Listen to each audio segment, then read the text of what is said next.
trên tân tháp cổ.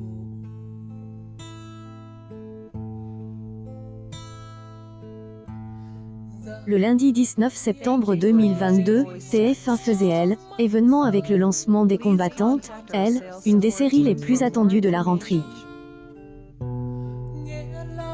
Malgré le fait que Canal ait suspendu de ses offres la diffusion des chaînes du groupe TF1 depuis début septembre, cette production francaise a réalisé un bon démarrage. Le lundi 26 septembre, TF1 misait donc sur 2 nouveaux épisodes de la série avec Audrey Fleurot, Julie Debanne, Camille Lou et Sophia Essedi. Le premier épisode, propose entre 21h14 et 22h08, passionne 4,76 millions de téléspectateurs, soit 21,5 EL, ensemble du public. Sur une semaine, cette coproduction TF1, Netflix perd 3,6 points. Le second épisode, diffusé entre 22h08 et 23h09, a réuni 4,34 millions de personnes, soit 23 parts de marche sur les 4 ans et plus. La série perd 2,8 points sur une semaine. Ainsi, les Combattantes sont en baisse sur une semaine pour les 2 épisodes.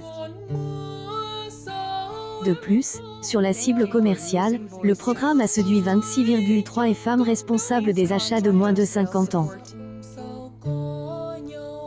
En revanche, malgré cette baisse pour cette série dont le budget élève à 20 millions d'euros, TF1 peut se consoler avec les audiences en replay. En une semaine, le premier épisode des Combattantes a été regardé par 1,5 million de personnes, soit 7 millions de téléspectateurs au total. Il agit du meilleur replay de Elle, hormis la saison 2 de HPI. En moyenne, le replay sur les 2 premiers épisodes attire 34 femmes responsables des achats de moins de 50 ans, 29 parts de marche sur les 4 ans et plus et 29 les 25 à 49 ans. De ce fait, sans le contexte entre TF1 et Canal+, privant ainsi qu'un public de la série, les Combattantes auraient certainement mieux fonctionné en lisant des audiences similaires au Bazar de la Charité, diffusé en 2019 avec la même équipe de production. Une sanction donc pour Audrey Fleurot et le reste du casting alors que le grand final est attendu le lundi 10 octobre prochain. Dans les 2 épisodes, diffusés ce lundi 3 octobre dès 21h10 sur TF1, le président Poincaré veut décorer les 4 combattantes pour service rendu à la patrie. Cette décision est un cauchemar pour Suzanne, jouée par Camille Lou, étant fugitive, elle ne veut surtout pas être prise en photo. De son côté, après la mort de son mari, Caroline, incarnée par Sophia Essedi, prend une décision radicale. Par ailleurs, Marguerite comprend que Colin, son fils, est en train de tomber amoureux d'elle.